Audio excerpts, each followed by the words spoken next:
Okay, let's get started. Hello, everyone. You'll notice that I am not Nadine Khishan. Unfortunately, my colleague Nadine is not feeling well, and so I am going to be sitting in today on her behalf. But I'd like to welcome you all on behalf of the Tahrir Institute for Middle East Policy. It's my pleasure to welcome you to this event, EU Migration Deals in MENA, Exacerbating Displacement Crises. My name is Maïs Saadani, and I'm the Executive Director at the Tahrir Institute for Middle East Policy.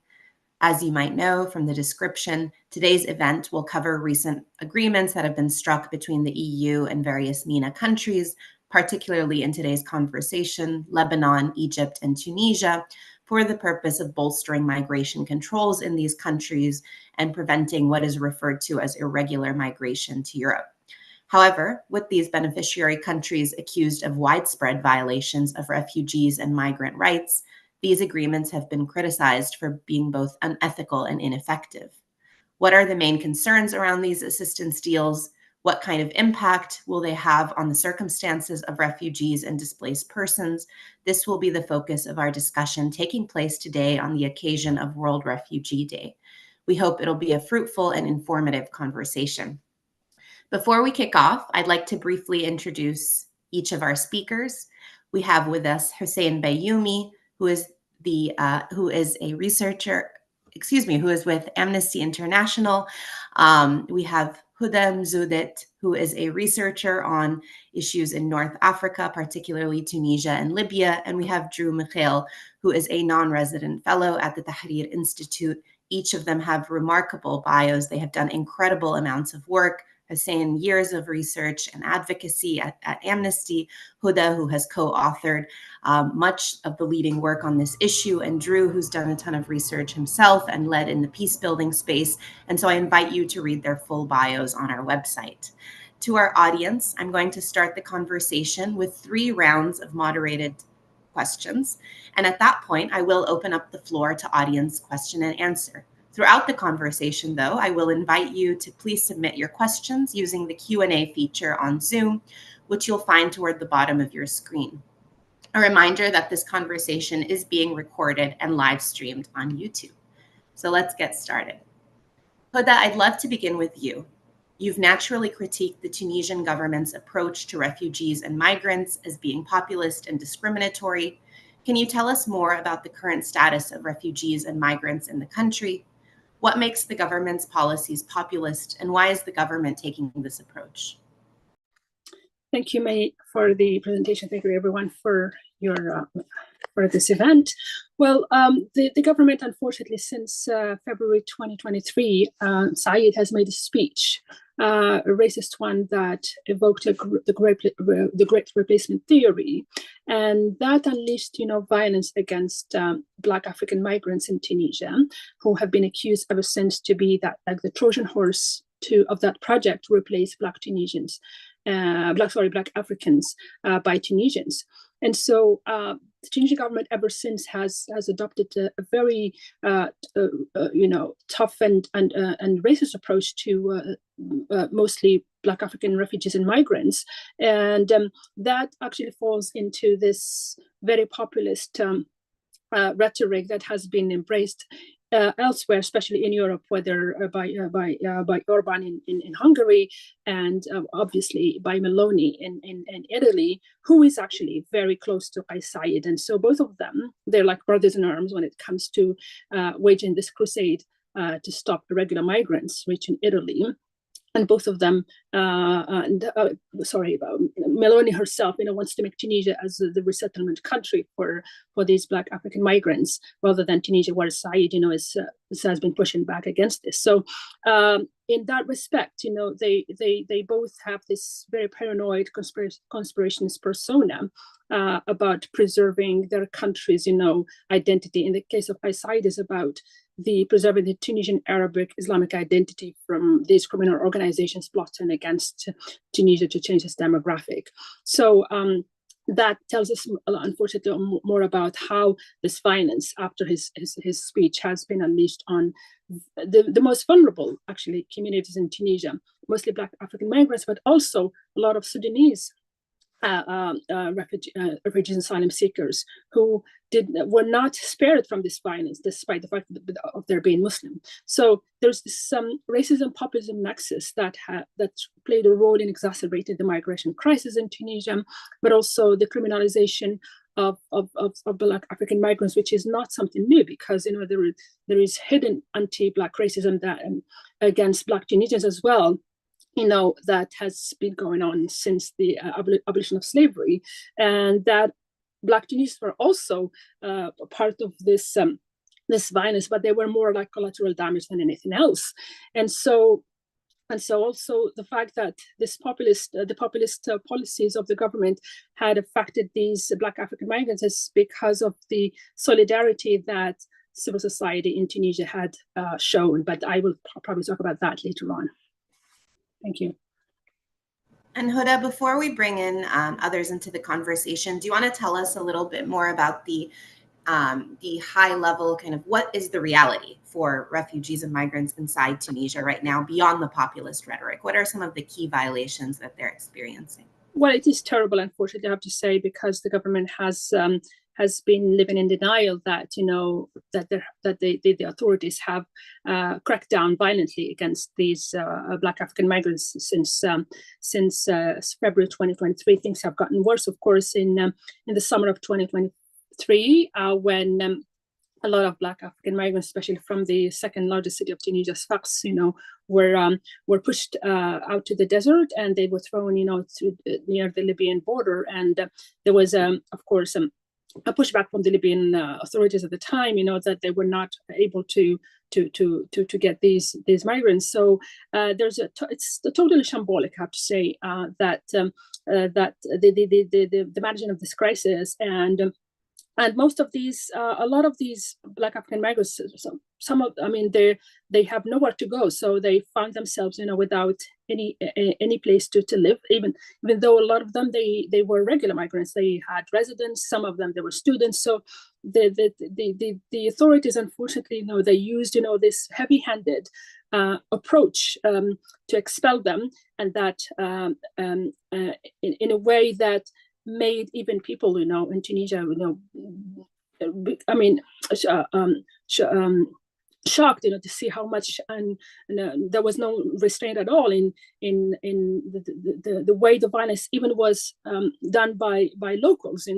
There were some kind of pogrom-like, attacks on women, with children, on random, students, sub-Saharan African random students who happened to be, living somewhere near, in areas where there's concentration of the Black African migrants. So it was very, the situation is really dire right now, and there is no end in sight, about how this is going to end, because, the police is taking the police, but also, other security officials, and the locals, in the way that they felt, that they were desperate how to get this crisis, been solved by authorities.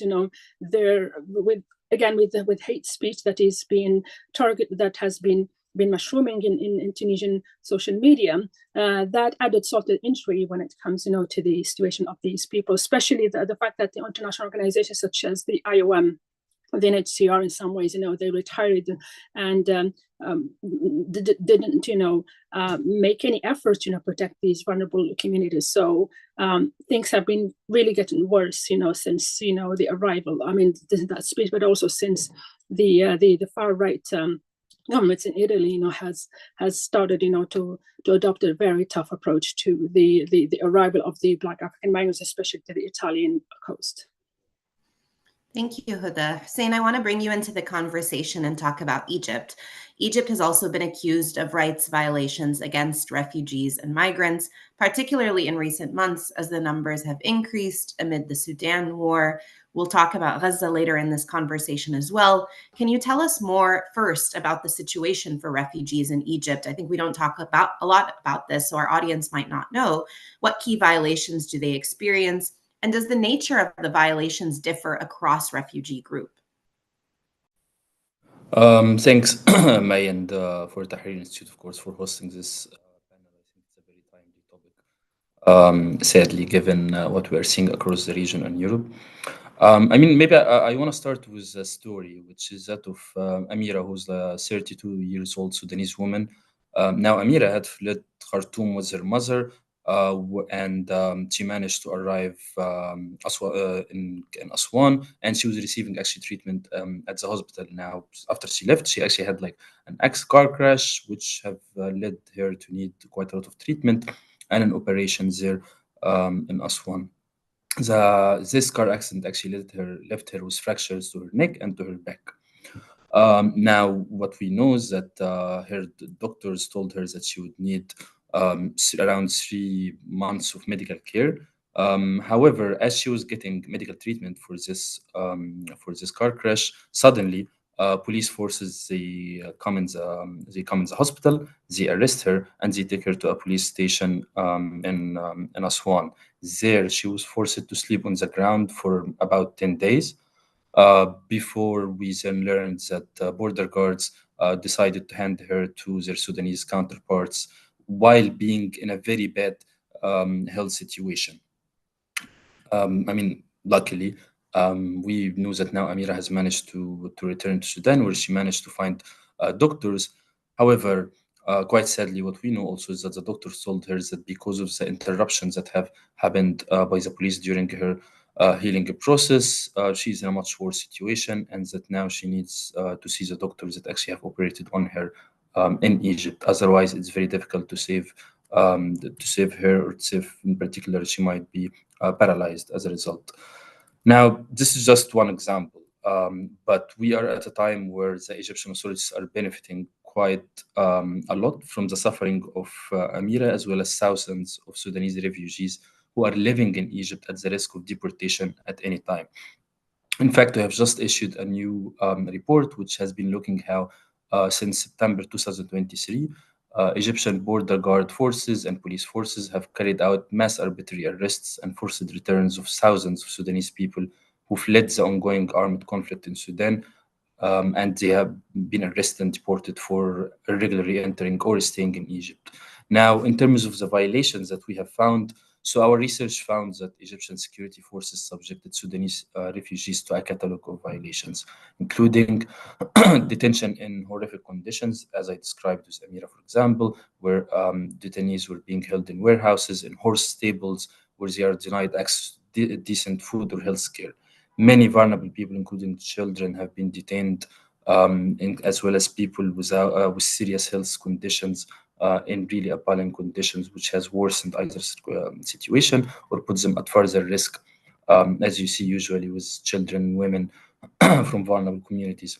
The second thing that we have been quite observing is the denial of access to asylum procedures, as well as to denial of access to UNHCR, which is supposed to provide support in this case. So, and this, it's important to also refer to cases that we have found where people have had pre-registration appointments with the UN agency, and still they were denied a meeting with UNHCR, and instead they were deported, which takes us to the third and most common violations that we are seeing right now, which is the unlawful deportations to Sudan, where people have been, thousands have been deported to Sudan without any possibility to claim asylum, or without any possibility to have an individualized assessment of the risk, which is a violation of the principle of non-refoulement. Also, it's important to note that in all the cases I have mentioned, people were denied access to lawyers, legal representation, or any sort of counseling that they are entitled to. Now, why is this happening, and how is the government benefiting from it? So, the crackdown on Sudanese nationals on immigration grounds is taking place in view of two key developments that we need to observe in Egypt. First is that since May 2023, you start to see how Egyptian government officials and pro-government media were increasingly blaming foreign nationals for the country's economic woes. At that time, Egypt was going through a very problematic economic situation where a severe lack of foreign currency was there, and there was a serious worry in the country about potential bankruptcy. And of course, as with any other situation, governments tend to find a scapegoat. Now, the statements of the Egyptian officials even described the economic burden of hosting a large number of refugees And these statements on their own have actually promoted or prompted a wave of xenophobic and racist speech on social and traditional media, which has taken a life on its own. And there, the Sudanese migrants have become, or Sudanese refugees have become the perfect scapegoat from the point of view of the Egyptian authorities. Second development has been that, and maybe to give you an anecdote to show it, is that in January 2024, Egyptian Foreign Minister Sameh Shukri, he met with European Commissioner for Home Affairs, Ylva Johansson, where during the meeting he emphasized what he called the surge of Sudanese refugees in the country, saying that Egypt cannot handle this on its own, and that he emphasized the importance of receiving European support that is that commensurates with Egypt's successful efforts in preventing all irregular boat departures off its coast to Europe since 2016. And in that sense, the arrival and the presence and the fact how the Egyptian authorities have been using and violating the rights of refugees in the country, in particular Sudanese refugees, most recently has been used by the government as means to extract hundreds of millions and even billions from the European Union, primarily going into the treasury of the government. Thank you, Hussein. And we'll come back to you to talk more about how this intersects with the deal as a whole. But Drew, I want to turn to you. In the case of Lebanon, it's been well documented that the treatment of particularly Syrian refugees, but not solely, has deteriorated over time, especially following the economic collapse that began to exacerbate in 2019. Can you give us a high-level view of some of the more recent developments affecting refugees today? What is their life like in Lebanon? And how does the economic crisis intersect with what we are seeing as rising anti-refugee sentiment on social media? What other factors might be at play as well? I'd start by thanking you again for hosting the seminar. I think that it's really important to dig into some of the impact of EU externalization deals. I would begin to sort of answer the latter part of your question. And I think that it's important to sort of highlight that Lebanon has had a long history of hosting refugees, particularly Palestinian refugees, 1948 especially, considering that the birth of the independent Lebanon was only a few years old at that point. And it's always had this identity struggle. I'm always struck by the hosting, or Lebanon's political and social hosting of refugees, by what Edward Said said, which was after the PLO relocated to Lebanon. He said that the strength of Lebanon was in its diversity to both accept and reject those who are new to the state.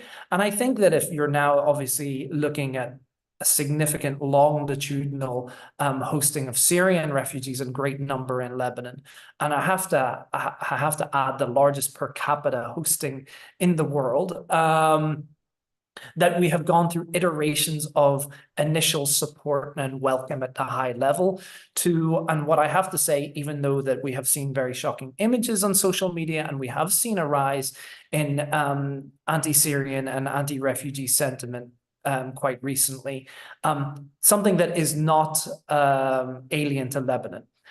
Prior to the 2019 Thawra and the hyperinflation and the economic crash of Lebanon, we have seen curfews in place on Syrian refugees in different municipalities across Lebanon. We have seen detentions, arbitrary detentions of Syrian refugees prior to, and even as early as and reported as 2014.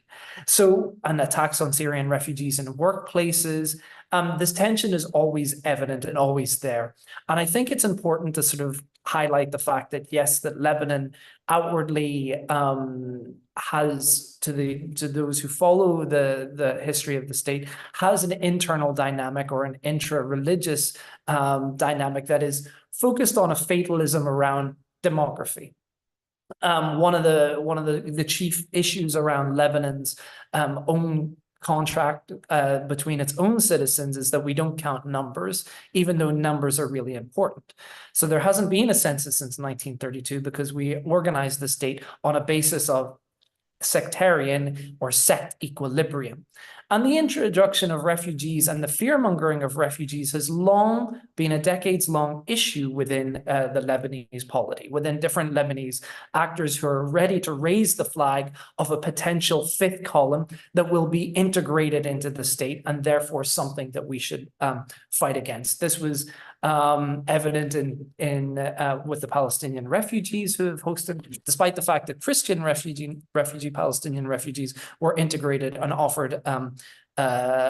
offered integration and citizenship in the state in the 1950s.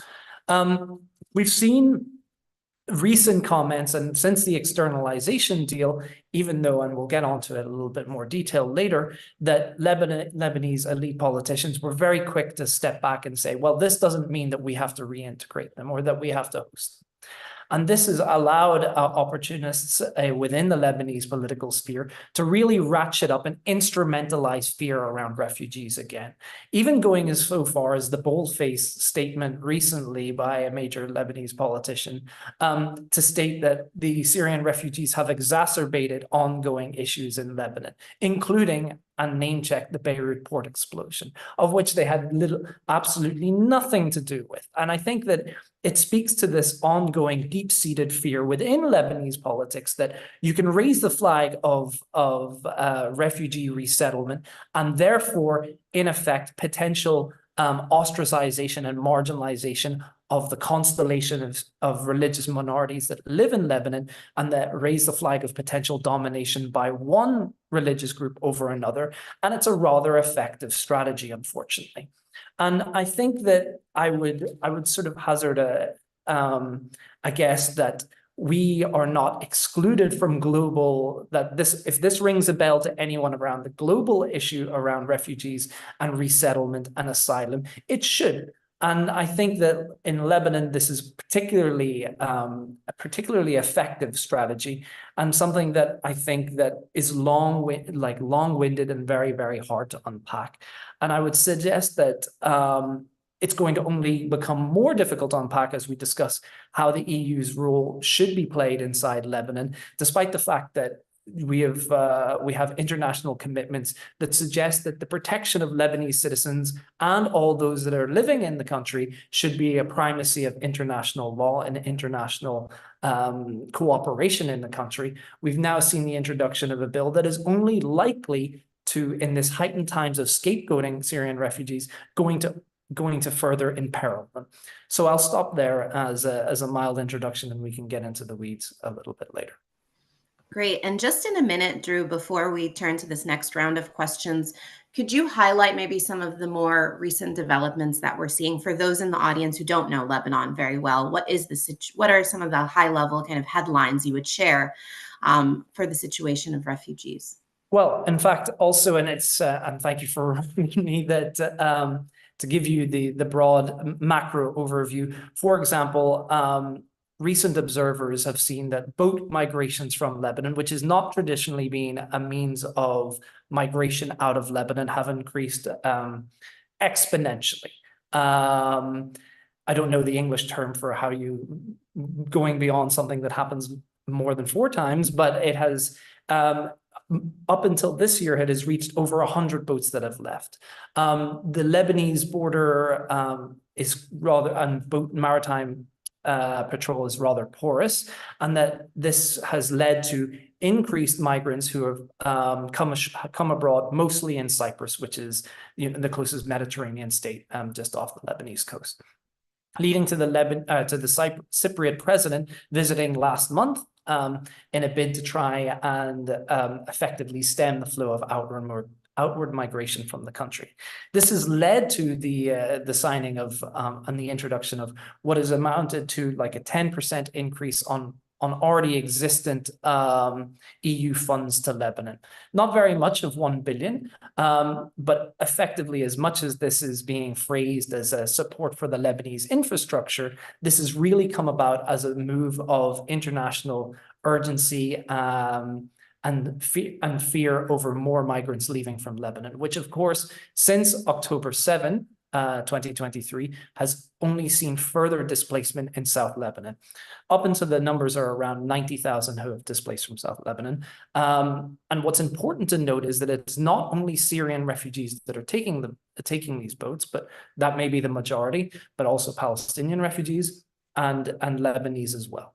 So I think that, including in the fact that the Lebanese economy has been poorly managed, to say the least, for the last several decades, but of course has come to the head in the last several years, the increasing belligerence of Hezbollah and Israel only leads to more fears and further boat migrations. Thanks, Drew. And let's head into a second round of questions where we really unpack what the deals say in the first place. So as we know, within just the past few months, the EU has struck these agreements with each of the countries we've been speaking about: Lebanon, Egypt, and Tunisia. And one of the goals of these agreements is to support migration control in third countries to prevent migrants and asylum seekers from making their way from these countries to the EU. There are severe human rights issues to discuss as we unpack these issues, and the focus of this round will be on that.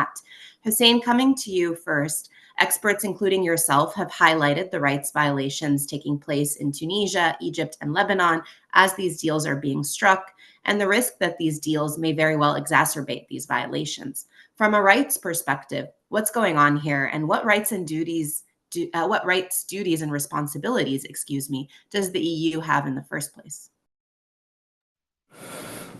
Sure. I mean, so I think it's maybe just to say that we had elections here for the European Parliament about 2 weeks ago. And as you see the results going into the night, you could see that very clearly the biggest winner was externalization. Now, externalization refers to, I mean, the message behind externalization, it's very simple, right? The message is that the European Union is telling to neighboring countries, that is, countries that do share either a maritime or a land border with countries of the European Union, is that if you keep migrants and refugees out, we will pay you hundreds of millions, even billions of euros. That is the message of externalization. Now, the background a bit of that is that, as you see with Libya in particular, as you start to see, I'll speak in reference to the southern Mediterranean, but will not address Turkish, and I believe others can address that side in their intervention. But as you see from the Libyan conflict, you start to see that the arrival or the prominence of the role of that route towards Europe. Now, when you start to see this, you start to see some European member states, that was back in as early as 2015, 16, and so on. You start to see how the European Union starts to look down how to curb migration from arriving into Europe. Now, when I say curb, I mean, in a sense, what Europe is doing here is abducting its responsibility to provide shelter and to provide protection to people who are escaping from the violence of war, who are escaping from lots of violations that are being happening to them. It's important to emphasize that the Mediterranean route is one of the most dangerous routes in the world. People who are escaping from across countries in sub-Saharan Africa or in Asia, I mean, those are not going because they are facing some, because they don't like the weather in their countries. Those are people that are putting their life at a huge risk because they know that if they stay in the countries of their origin, then probably they will die. So people took this dangerous route towards Europe, and then you see Italy primarily deciding that they need to find a way to prevent the arrival of people in Europe, because at that time also, once you arrive in Europe, you have a number of protections that are afforded to you. It's much more difficult to deport people once you are there, and generally it is quite, it puts you in a situation where you would need to say, if you want to deport people, then you would need to commit a lot of violations that at that time in Europe were a bit frowned upon. Now, what you see is that the solution is that, okay, how about we export this problem and to Libya? Now, what you see in Libya is that this leads to a horrific wave of violations that the UN fact-finding mission have described as crimes against humanity, and have described the European role in this as complicit in the crimes against humanity that has been happening against migrants and refugees in Libya. Now, fast forward until 2023, you start to see the ideas about externalization, but also the violations increasingly happening against migrants and refugees, including in European borders, for example, in Greece, in Italy, France, UK, and so on. You start to see these ideas gaining ground. And you don't, and it's not just, I'm not just talking about the far right here, because that was what we saw very clearly in the elections. The ideas about externalization, the ideas that you could abdicate your responsibilities toward people escaping violence and conflict has become so enshrined in mainstream politics that even now, I mean, the center right is quite prominent in this. But even these ideas are going to the left. So the center left parties and even some of the Greens are increasingly going along with these ideas. Now you see the Migration Pact, which is this sort of Europe's response to, let's say, what they describe as the problem of rising migration. And I mean, it includes 6 pillars. It's quite technical. I will not get into it. But maybe for the purpose of externalization and rights, you see 2 main ideas behind it. First is that it is much that you need to make the Europe needs to make makes the arrival towards Europe much more difficult by strengthening these cooperation agreements. Now, I mean, colleagues spoke about Tunisia, about Lebanon, about Egypt. And the second one is that to be able to deport people that arrive in in Europe to countries outside to countries outside Europe. Now, those countries can be their country of origins or even countries not of their origins. Of course, for example, there has been a lot of pressure on Tunisia from the European Union that they would accept the return of non-Tunisians as well. Now, Tunisia has been rebuffing this pressure for now. Same with Egypt, same with Lebanon, because obviously these countries also, I mean, you see the rise of, again, like we all spoke a bit about, the rise of xenophobia and racism and the deportations from these countries to their southern borders. So right now we are in this situation where Europe has quite very much, I mean, actually the vast majority of political parties in power in Europe have normalized the idea of externalizing or expanding or sending away migrants and refugees where they are suffer a horrific wave of violations. And in doing so, they are empowering the coast guards and the governments to be able to do so. And third, quite paradoxically, is that they are empowering very, very repressive regimes that are also a source of sending or creating people or creating refugees who are escaping from these countries. So in a way, like Europe's approach towards this through externalization, I mean, it's not just morally reprehensible, but it is in violation of international law and self-defeating on the long run, because that it's not about addressing the root cause for why people are forced to leave. It's simply about very short fixes that a lot of politicians think will be good enough until the next electoral cycle. Now, the last point before I finish on this is that you see some sort of a boomerang effect, whereas this social series that if you promote certain policy outside your border for a while, it tends to come quite back to you. And this is again our major concerns that we are seeing now, or we are quite worried about with Migration Pact, because we are very much worried that we will see more and more derogation of rights of migrants and refugees who do manage to arrive in Europe eventually. So quite a bleak story or history, as I'm afraid. Thanks, Hussein. And I know you unfortunately experienced this firsthand as a foreign policy advocate with EU institutions. And so I think we'll have more to discuss later in this conversation. Drew, I want to bring you in also and ask you a related question. The EU says that these deals will be conditioned on political preconditions, on human rights, that they will be subject to review and reassessment. But in your assessment and based on past practice and what we've seen in the past, are the measures in place enough to make this happen? And what does the EU's track record look like on this? Firstly, it's very difficult to follow all the excellent answers that have been given. And Hussein has said a lot of really, really important points, particularly as it pertains to the inseparable rise of anti-asylum and anti-asylum, anti-refugee and xenophobic attitudes within Europe, which obviously affect externalization processes, which I think that we saw the gap slip in 2016 with its comprehensive deal towards Turkey.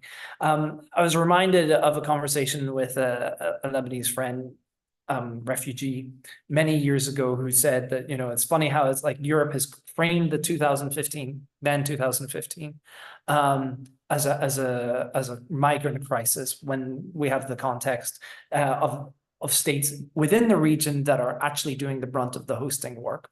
I think that it's really important to sort of highlight the fact that this is a complete abdication. The practices that the EU has, as I mentioned earlier, along with the IMF and other international money lending organizations towards Lebanon since 2019, has been to provide support for a population which is over 80% under the poverty line. However, we've seen very little movement towards actually accessing those funds, mostly because we have an intransigent political elite cartel that refuses to agree to reforms, and a rather uncaring and misguided international set of organizations that don't really want to pay enough attention to try and actually think about how they can leverage Lebanon into moving towards these deals. In fact, 2 weeks after the Beirut port explosion, Emmanuel Macron showed up in Beirut to then produce a 2-week timeline for Lebanon's economic recovery. Now, nearly 4 years down the line, I think that it's safe to say that that's in the pan. There is very little oversight because Lebanon rejects the oversight. Certainly, the current polity does, and the EU doesn't have an interest in actually engaging enough to set the country on a path to actually be able to implement some of those economic measures. As I stressed before, after the signing of the externalization deal, the current caretaker prime minister stated that Lebanon is not a transit country, because I think that reading the wider wave of public sentiment in the country, he wanted to wash his hands of any kind of insinuation that this deal would mean that Lebanon is going to integrate, or even, heaven forfend, apply basic human rights to refugees. In the middle of larger amounts of reported refoulement to Syria, especially those refugees who have left via boat and who have been brought back to Lebanon as a point of origin. It's in that there so far has been no talk of measuring or reducing some of those refoulement policies that have been blatantly reported, nor actually some of the maritime security itself that has led to a lot of reports by human rights organizations suggesting that the Lebanese army actually deliberately sunk a migrant boat that was leaving the country. So we're in a dire situation, and I think that it's hard, as Hussein has said, that to separate the fact that we are living in a global era of increased xenophobia towards refugees, and that conversation does permeate through these institutions, and more importantly, it permeates in the fact that how they set down to do these deals, and most importantly of all, it sets up the expectations that the Lebanese government has, which is not to look the other way with those who are leaving and likely to leave and find themselves in southern Mediterranean borders. So what does that mean for potential refugees is the fact that you're now living in a state that has no economic, political reforms on the horizon, that is now being given with a slight increase in its emergency funding by the European Union, and that will lead, as Hussein said, to increasing criminalization in terms of how they will be smuggled, because the situation in Lebanon will not improve economically or politically, and so therefore the push factors for refugees remain in place. So while they remain in place, and the EU has instructed Lebanon to basically effectively look the other way in terms of how it treats refugees, which will probably lead to a more incentivization for smugglers to get refugees across borders in different ways, which will only endanger them and imperil them even further, not only in terms of taking the journeys themselves, which will become riskier, but also in terms of the likelihood of refoulement and detention in Lebanese cells if they are brought back to Lebanon by other states. So I hate to paint a really infuriating and rather sad picture, but the fact is that the European Union, which had one of its central tenets was the freedom of movement of all European EU citizens that could resettle and live in different markets and have an open market, has really turned its back philosophically, and it has not been an overnight venture. As I'm saying again, has charted the recent EU elections and its confirmation of a rejection and its confirmation of nativist ideologies and rejection of an ideology of help and development and cooperation. As it retreat and these externalization deals show, it's retreating into a more xenophobic space, and one that is quite frankly uncaring of the consequences that are quite easy to read and are likely to happen in the near future. Thank you, Drew. Huda, let me come back to you and ask you a parallel question. How do you assess, based on your expertise, these EU deals and their ability to actually impact policy in the MENA region? Do these EU nations and their funding still have the same influence on governments in the region, whether we're talking about human rights policy, refugee policy, or otherwise? Thank you. Well, unfortunately, these deals are non-constructive at all, if not dangerous to the migrants and their uncertain future in Tunisia in particular. And actually, it makes even their situation, which is precarious, even more precarious in Tunisia, and it violates the EU and even Tunisian international commitments about the protection of refugees and asylum seekers and the right of the movement of people. We know that the EU, in particular countries like Italy, they need migrants, and the fact that they had made this deal is contrary to their economic, let's call it, status quo. I mean, the economic needs, and so it's part again of this rise of far right policies, and that it permeates all political the spectrum in Europe, unfortunately, where criminalization of Black African migrants in particular as a danger to their societies. And so these deals that have been imposed, especially on Tunisia, they're very top down and they're very transactional, because they want to impose the conditions on Tunisian regime of becoming a transit country, which Tunisian regime has vehemently, opposed and has been pushing back against that, despite, the fact that the Italian Prime Minister, but also the EU High Commissioner and other EU officials have been paying visits, in Tunisia this year and even last year, trying to convince Said, to help, convince, the IMF to disperse funds to Tunisia in return of Tunisia becoming a transit country, but it was almost impossible. These days also will greenlit, Tunisian regime to further criminalize migrants and chase them and let them to die, as happened last year in the Tunisian Sahara Desert near Libyan border, where dozens of Black African migrants, died of thirst. And also it shows that how the Tunisian regime is being alienated from the EU, but also the West in general. And we see that it's losing its grip over the Tunisian regime, especially the US, but also individual European governments, because of their harsh critics of Said's self-coup in 2021, but also its heavy-handed approach on civil society and migrants crackdown. And the rather strange turn to countries such as China, Iran, and Russia's radical transformation in the Tunisian traditional diplomacy of non-alignment.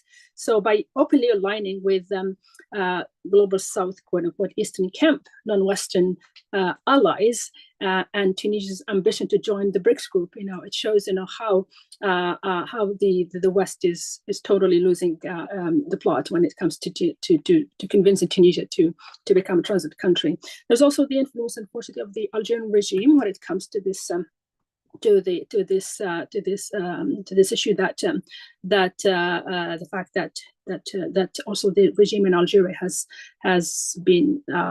also been at the receiving end when it comes, to the pressure from the EU to become a resettlement country. And so both that regime also has been blaming, Tunisia for not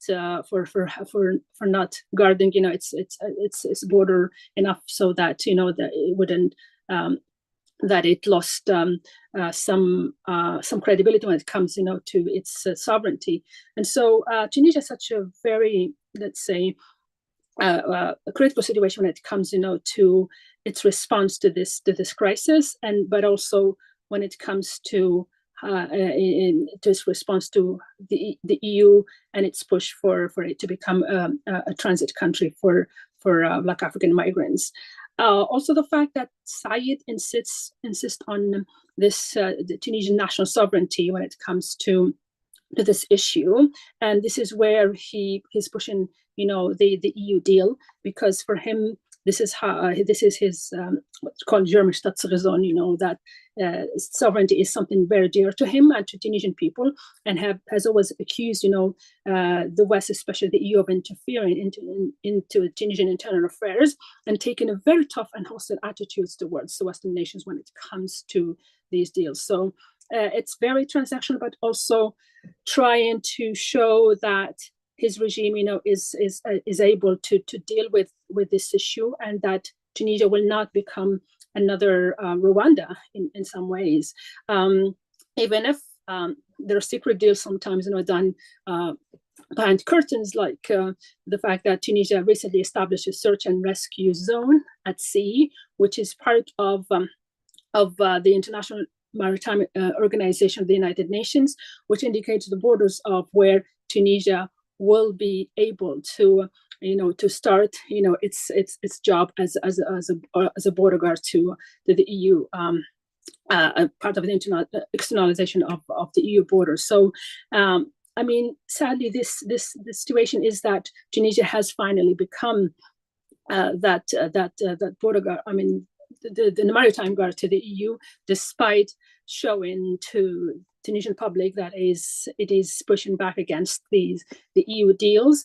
And these deals, they try to show Tunisia that it is a safe zone, but it's not, because of the whole situation, political situation in particular, and how the xenophobic discourse has become normalized, and how even civil society in Tunisia are being under threat, simply because for showing solidarity towards these vulnerable migrants. So I think these deals are in themselves very very destructive, and not only of the livelihood of these refugees, these migrants, but also of the potential of having a serious conversation in the future about, and even cooperation, with Tunisia regarding this crisis, because it only exacerbates, the anti-refugee feeling, but also makes, Tunisia become another rogue state when it comes, to respect for refugees and asylum seekers' rights. Thank you, Huda. And as we head into our third and final round of moderated questions, I see the audience has begun sending their questions in. I invite you all to continue to do so, and we'll turn to those questions very soon. We'll do a quicker round now of final questions and get the conversation flowing. Drew, we just heard from Huda how EU governments have been criticized for authorizing violent pushbacks that have cost hundreds of refugee lives. As well as refugee policy that's generally been conservative, allowing for very little resettlement or pathways to asylum. What impact are the EU's own policies having on the EU's ability to advocate for refugee rights, for human rights in the MENA region and beyond? I think that it's very easy to read the room internationally. The EU stance very much since 2016. I'll put up as a more recent bookmark since its externalization deal with Turkey in 2016 as the start of a very, very slippery slope, or I'm marking it as a point where the European Union very much decided that it was happy to give up on its refugee and asylum principles and processes, which were, to be fair, quite poor beforehand. And I think that what the message that was sent in 2016 was that as long as it's not on our shore, then we don't care.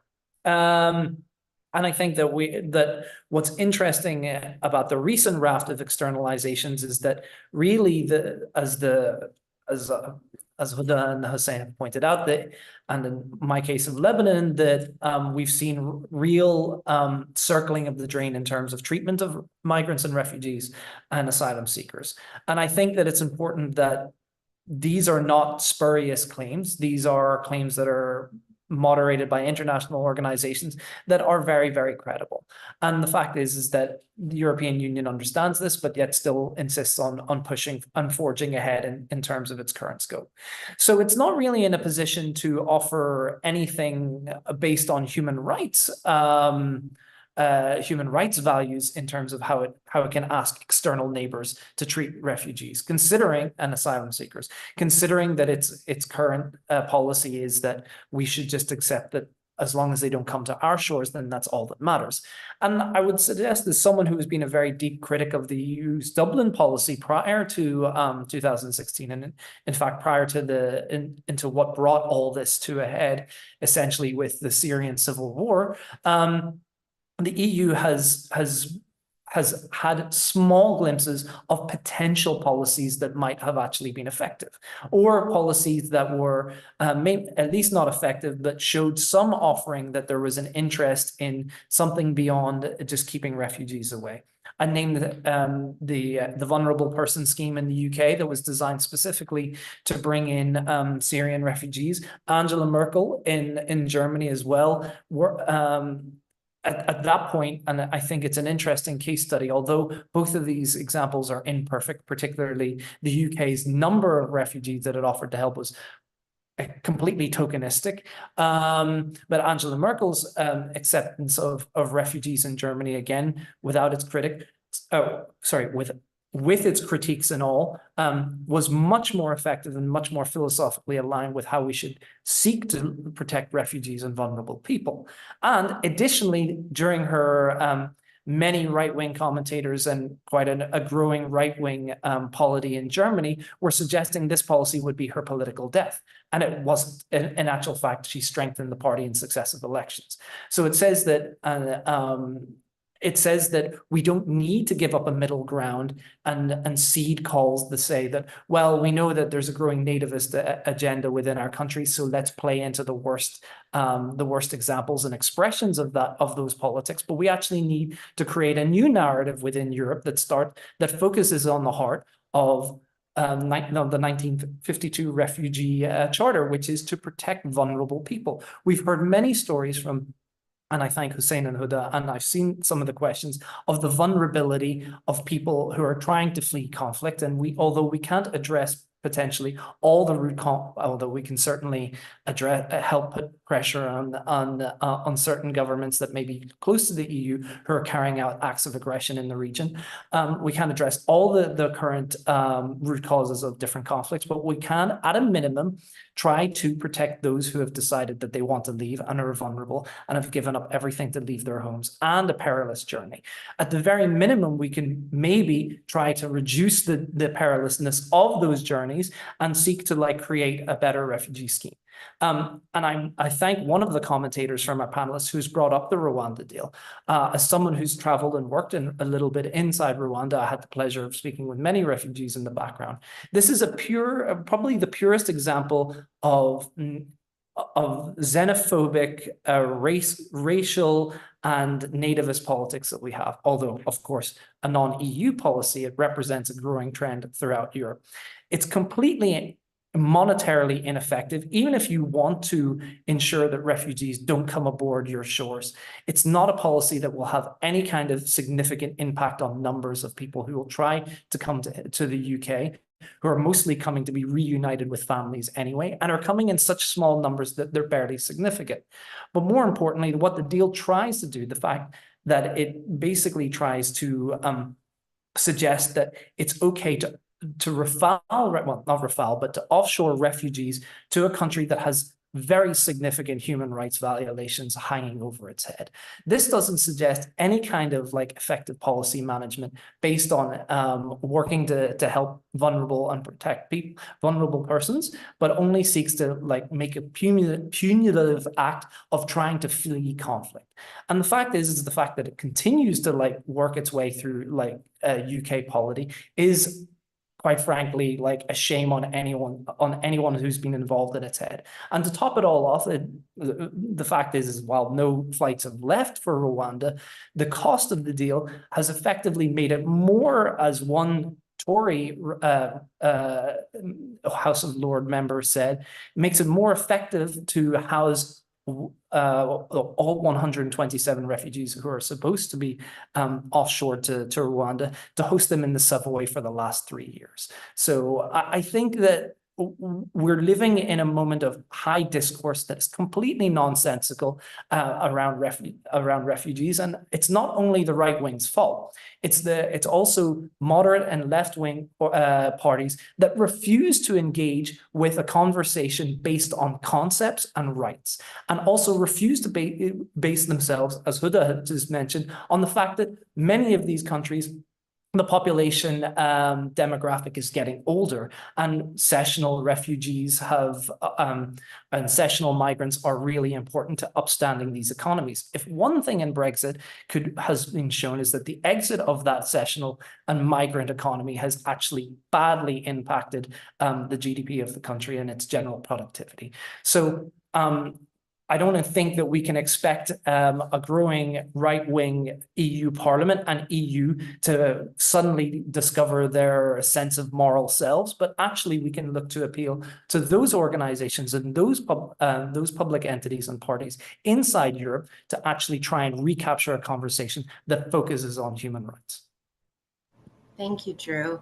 Let me, Hussein, go to you briefly. As these deals are being approved, the larger context, or one of the larger contexts, is really the ongoing war and even plausible genocide in Gaza, which affects Egypt directly, but is also relevant to the region as a whole. How has the EU position on Israel and amid this war impacted the conversation on refugee policy and on EU migration deals from your vantage point? I mean, just to, I was speaking with some like a diplomat here. I hope he's not watching, but he was part of one of the delegations where they met with Egyptian foreign minister, and then Minister Sameh Shukri, like pointing at him, with his like one finger, like him, and like, don't come talk to us about human rights ever again after what you have done in Gaza. But theatrics aside, I feel there are two points I just want to get to very quickly before answering your question.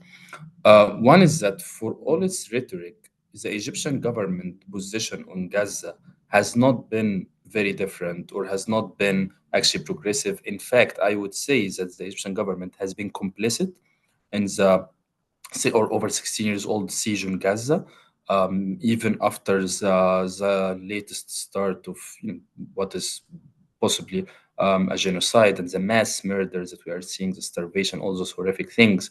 The Egyptian government approach to Gaza and Palestine and Israel as a whole has been pretty much not very different from that of, say, the EU. And it's not really, it's not like the Egyptian government is particularly advocating for Palestinian rights, apart rhetorically in some cases.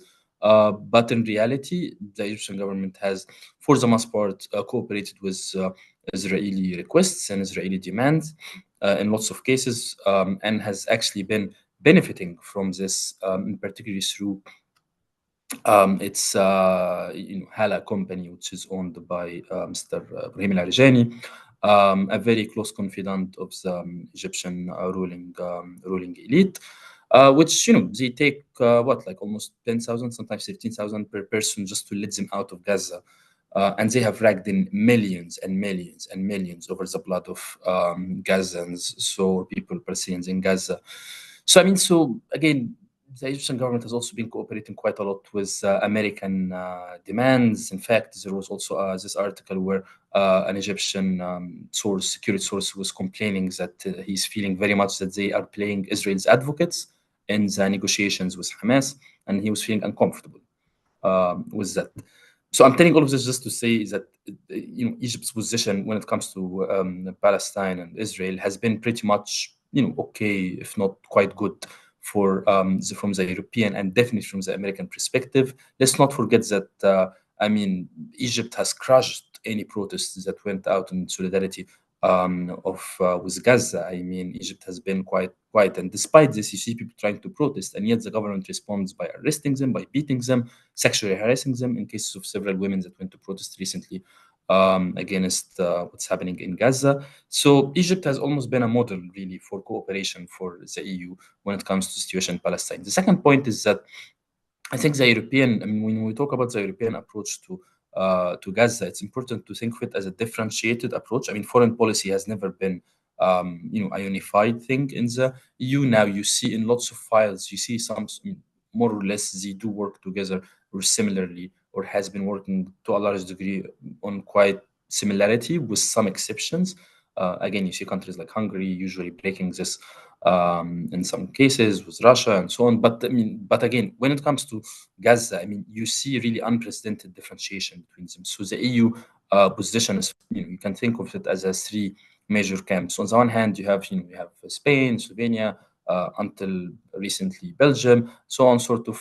I wouldn't say pro-Palestinian because I don't think that's a thing here. Obviously Ireland, but obviously none of those countries are pro-Palestinians. They are more of, let's say, more aligned with international law.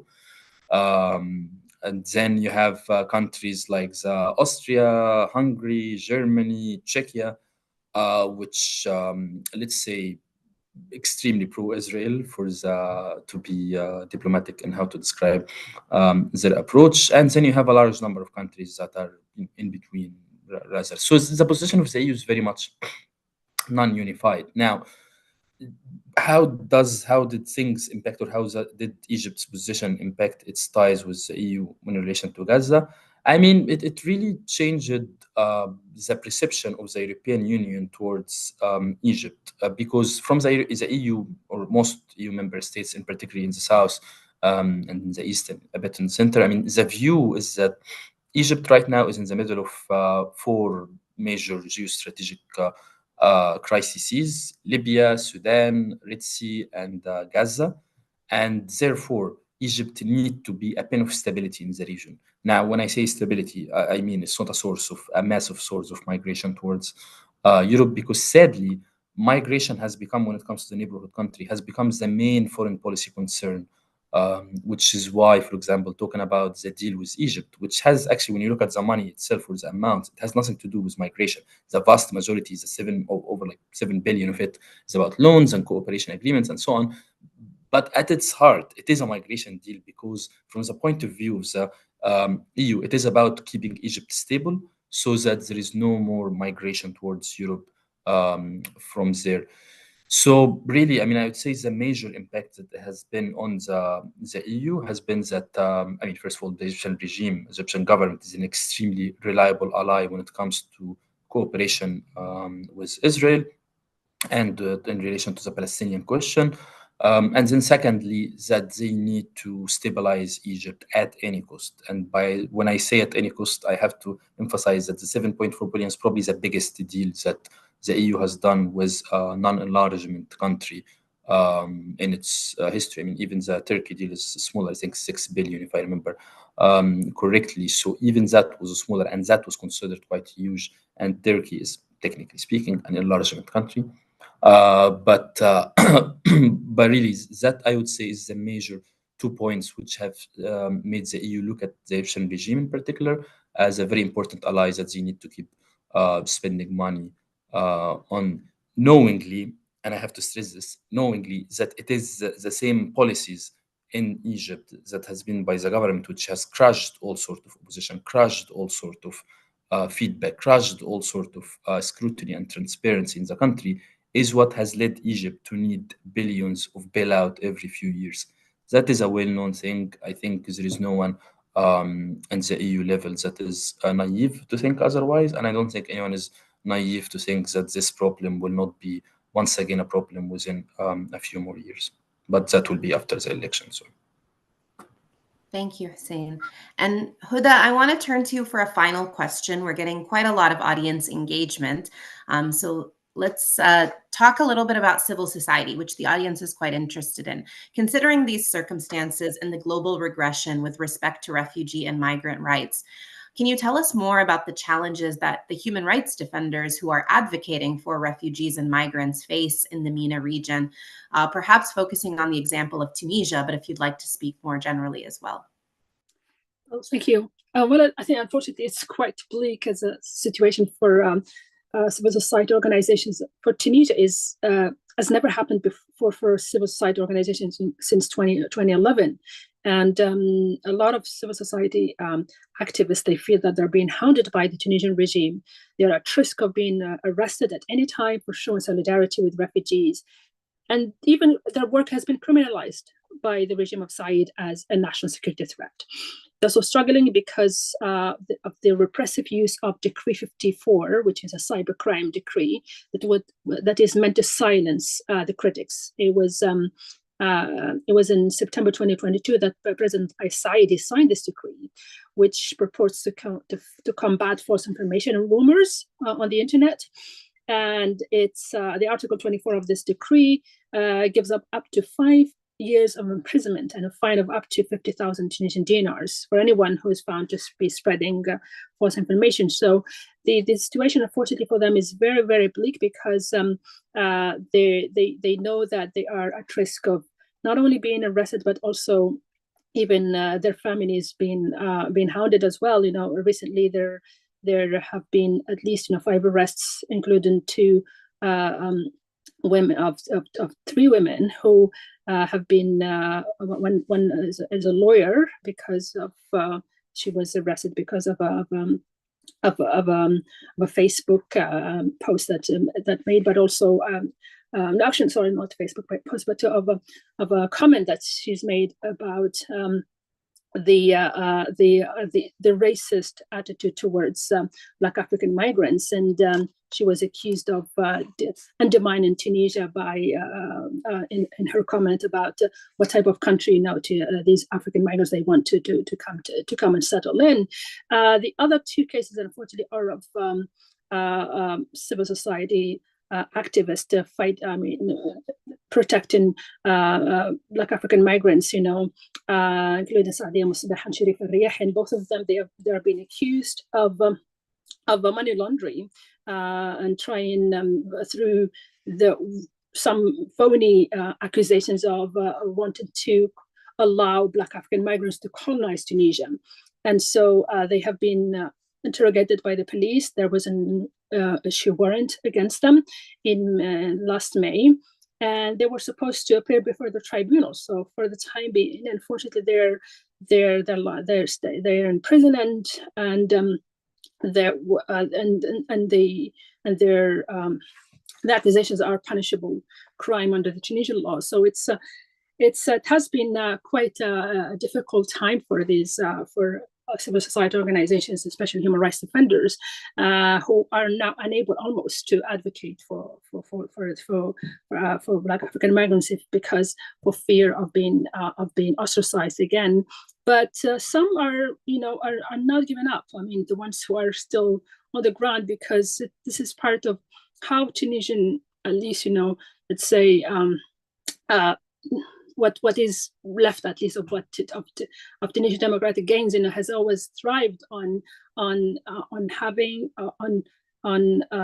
the fact that Tunisian civil society has always been very, very active and dynamic when it comes, to not only refugee and migrants' rights, but also other human rights, whether women's rights and all of that. So despite that risk, they're still risking, their lives, to speak out against that, because it's something, because it's very people. There's still good people in Tunisia who would not turn a blind eye on these huge and horrific, repression against, very vulnerable communities in Tunisia. Thank you, Huda. And I think that's a story that we see across the MENA region as well. Civil society continuing at great risk to talk about these sensitive issues. As we turn to the audience questions, I want to start with a question from Leo Monson. Hussein, maybe I'll direct it to you. And if anyone else from the audience, from the panelists want to weigh in as well. Are there any mechanisms in place to oversee and monitor how recipient governments will be spending the financial aid they've received through these externalization deals? I mean, the short answer is that these, within the context of these deals, no. So within the context of the cooperation agreements with Tunisia, with Lebanon, and Egypt, there is none really. And I would just say maybe that the exact mechanisms being used in all of the three countries are actually quite different. So from a technical point of view, they're quite different, but none of them do have a built-in mechanism to actually observe how this money is being used. That being said, there are guidelines on how money is spent by the EU, whether in form of cooperation or whether through partners, is used and is being implemented now. I mean, does this really like used in the case of this country like Egypt, Libya, Tunisia, or Lebanon? I mean, again, clearly no. When you ask the EU formally, they will give you very vague answers that we have our guidelines to ensure that all the money is being used in accordance with our guidelines, so on. But in reality, not really. I mean, now, there are two other bodies, however, that have been looking at this question. I mean, obviously, civil society has been very concerned with this, and there has been raising questions. Now, the European Parliament has taken several measures to sort of try to put a spotlight or have some sort of transparency over first of all, the procedures that were used. Because in the deal of Tunisia in particular, what the EU did was that they circumvented the regular process to sign a deal with Tunisia to basically do a memorandum of understanding, which is a very strange thing to do because technically they should have had a treaty or an agreement, as in the case with Egypt, and they should have run through the parliament. Now the parliament has been quite upset about this, and now they have filed a motion to challenge the legality of this. And they are trying to assert some sort of transparency on the expenditure when it comes to the cooperation deal with third countries. And then the second thing is the Office of the EU Ombudsman, which has opened an investigation actually into the deal with Tunisia and is looking at how the money or whether there were human rights risk assessments and what were the procedures that was taken. So short answer, not really. Long answer, there are procedures that we will see whether they will be implemented or not. Just to say that there is of course that if the EU and member states want to actually enforce some sort of accountability or transparency, they can. And here I would point you to the example of how the EU cooperation, development funding, or even humanitarian funding goes to Palestinian human rights organizations or Palestinian organizations, or the Palestinian Authority, or UN bodies like UNRWA. And on there, you have the most strict monitoring and observation mechanisms ever, to the point that you sometimes wonder what is the point of this. But it's really the EU, if they want to, they can. It is a very clear political choice that they do not want to in the case of Egypt, Tunisia, and Lebanon. Thanks, Hussein. Huda, do you want to come in quickly? Yeah, sure. I think, as Hussein mentioned, the memorandum of understanding between the Tunisia and the EU. I think the Tunisian regime is aware of how they are trying to bring his hand into signing that memorandum, which has been signed, but it's still frozen because it is tied to the IMF loan, and which has promised, to Tunisia, and it's also blocked. So Said has been, playing with that as well, and because it doesn't want to carry out the reforms that is being imposed on international organizations. So he's aware of this this blackmailing from the EU, and this is why there are times where you have the Tunisian authorities would open, let's say, the borders, from these migrants, to reach the Italian coast, very much like what a former Libyan leader Muammar Gaddafi used, to blackmail the EU at one time whenever he's not happy with the way that they're dealing with his regime. So I guess it's the lack of the absence of transparency about this deal gives some kind of leverage for this regime to manipulate the EU in some ways and to give and take on how regarding the crisis of refugees and asylum seekers. Thanks, Huda. Drew, I want to come to you with an interesting question we have from one of our audience members about the local aspect of all of this. Is there a role for local government officials, such as mayors, provincial governors, in ensuring the rights and protection of migrants? I know you spoke a bit about municipalities, so I want to see if you have something to add here. It's very, very difficult. I definitely agree. I think that there's an importance of localization across the board, and I would say that probably localization to non-governmental organizations for a start that work at a national level, that's duties and responsibilities are to monitor infractions and also seek protection, particularly in Lebanon, when obviously it's a different case from Egypt and Tunis in the fact that it is, it's not governed in, I wouldn't say Lebanon is governed in a slightly different way, in which case there's a number of different actors that all have effectively operate their different territorial areas with a certain amount of autonomy, well, not autonomy, but semi-unregularized, corrupt, clientelistic embedded measurements, which filters down into municipalities themselves. So oftentimes you see mayors and local governments operating as structures of larger parties who are going to toe the line in terms of, my fear with that in terms of Lebanon would be that you would see the worst expressions of xenophobia and anti-Syrian and anti-refugee sentiment play out in real time. But I do believe that there is, and there should be, a better empowerment of human rights actors in the country, some of which are doing, incredible amounts of work, particularly in North Lebanon, that are doing incredible amounts of work trying to monitor exactly what's happening with refugees, and who are facing quite a significant amount of censure from the government and different actors within the government. At a very, very minimum, we should be trying to support those who are trying to democratize and actually support human rights in the country, rather than the chief actors that are patently not doing that.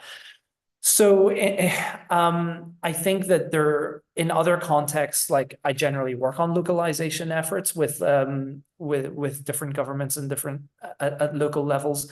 However, I feel that that we have seen good examples of local communities as well that have sought to develop relations and also sought to integrate different cohorts of refugees in different areas into local economies. But I'm fearful that you're talking in a place that is 10,000 square kilometers, but has over 1,000 registered different municipalities, that you might not get a coherent response in Lebanon. And it would be very variable in terms of who's in charge of the different municipalities, which would make it even harder to monitor at that point. I think that there's probably a sort of straighter answer to the question, maybe in Egypt or Tunisia, but in Lebanon, I think that my initial gut reaction to that question would be to support those actors on the ground that are already doing the human rights overwatch work.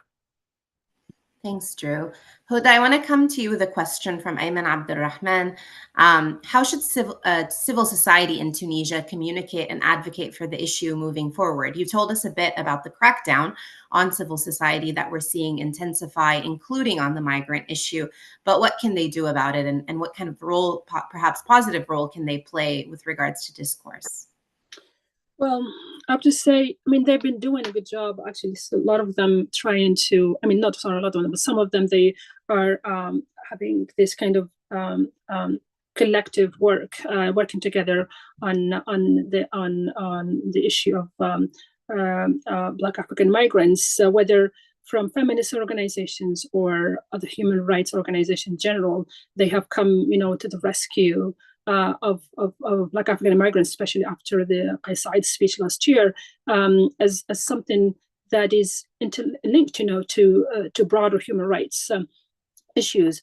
And so I think on that respect, they've been, doing some kind of cooperating together on how best, to help these vulnerable communities, whether through helping, let's say, the most vulnerable of them, for example, Black African women who have, some of them, they had suffered from sexual abuse from some Tunisian locals, and so there's an organization that has hosted them, called Beatty, since last year, and which for the time being hasn't come under any crackdown from the authorities, and so there's still some leeway from these civil society organizations, of doing the job, still under the radars for fear of being, arrested, without, showing. I mean, without, risking themselves, for example, by publicizing, for example, their work. For example, one of the reasons to women rights activists, have been arrested is because they publicize about they made a call for to find, hotels, to resettle hotels to resettle Black African migrants, and that was intercepted by the Tunisian authorities as a form of another form of resettlement of Black African migrants as a crime, and so trying to circumvent, the authorities in trying in rather working together on how to find to rescue the most vulnerable, whether women or children, without being ostracized, by the regime. But I have to say, it's not an easy task, because everyone right now in Tunisian civil society space, is very scared of even openly showing solidarity with Black African migrants, let alone helping them, and also knowing that how the Tunisian Minister of Interior has always been having a crackdown on these civil society organizations since 2011. It's not something new, but things have gotten even worse, unfortunately, since last year. So it's sometimes maybe playing the cat and mouse with the authorities, trying, to subvert in some ways, their policies of how to easily, monitor their work. And so I guess also the fact that that some of them, they received, external funding, what makes, their work is even harder, because there becomes very suspicious in the eyes of the Tunisian authorities. So I remain rather, skeptical on how best practices for them, to flourish, amidst this bleak picture. But I also, at the same time, I'm a little bit optimistic, that some of them they're doing a good job, at least, to give some minimum, let's say, of human dignity to those vulnerable communities. Thank you, Huda. We have an interesting question in the chat that I will leave open to anyone who wants to come in. Perhaps Drew and Hussein, we start with you and then see if Huda wants to come back in. There's every year the EU is inking migration deals, and there's the question here: shouldn't there be a shift in advocacy to respond to or preempt or react to the right-wing mindset? Needless to say, this issue is a human rights issue, and all of us here have been using a human rights framework. But the audience member is asking, should we also be talking about making a security argument? Should we also be talking about the very realpolitik? The issue with these agreements is that as you give money to more authoritarian governments, the EU is incidentally actually getting more migrants, or making the issue larger in some ways. And so is there room for us as civil society to also think in a more politically oriented manner without distilling our human rights framework? Hussein, maybe I'll start with you. Sure. I mean, so that is a question that I think has been facing quite a lot of civil society organizations. Now, when thinking about this question, there is several things to consider. I will start with the risks there.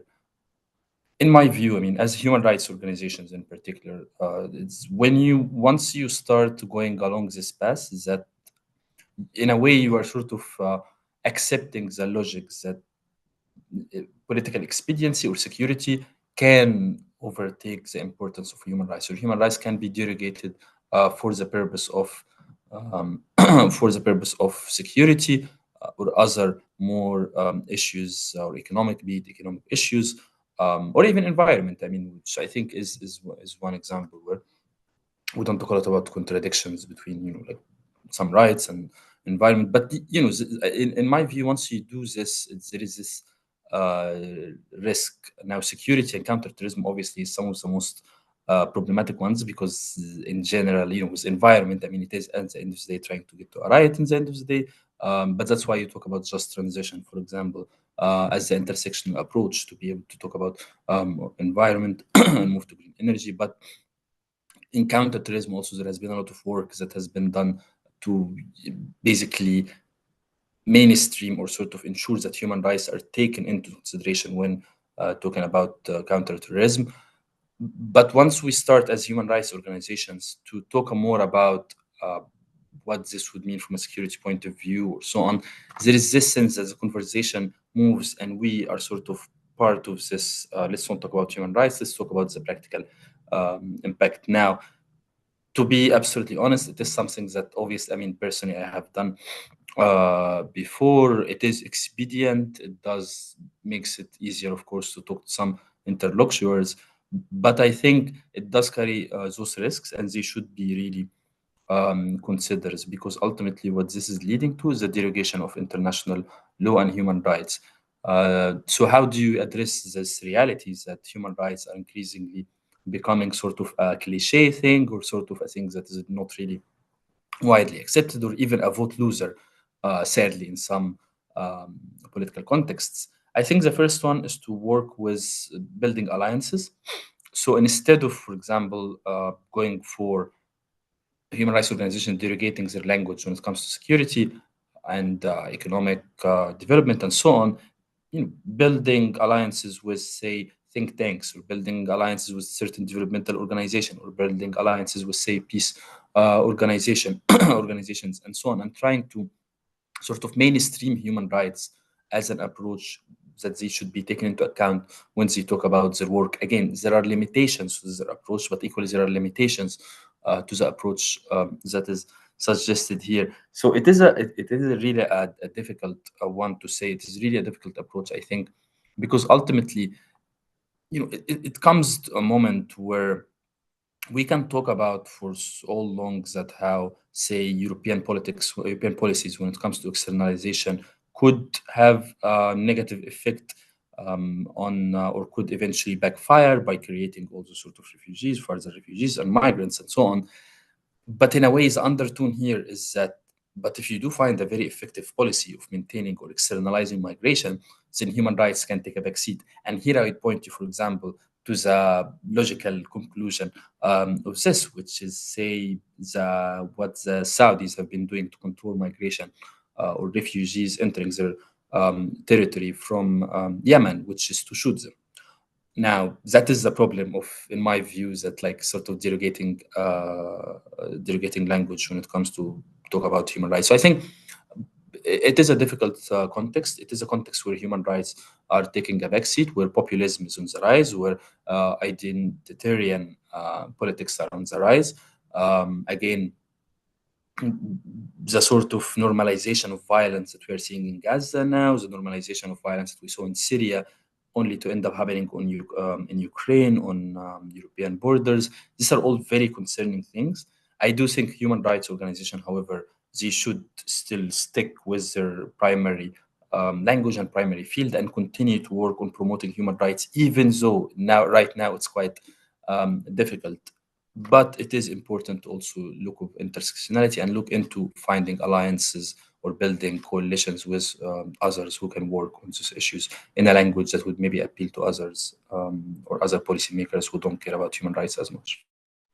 Thank you, Hussein. And we're just about out of time. I'm going to give everyone less than like 30 seconds. I'm going to ask you guys a very practical question because we've done a lot of doom and gloom about the state of the world right now.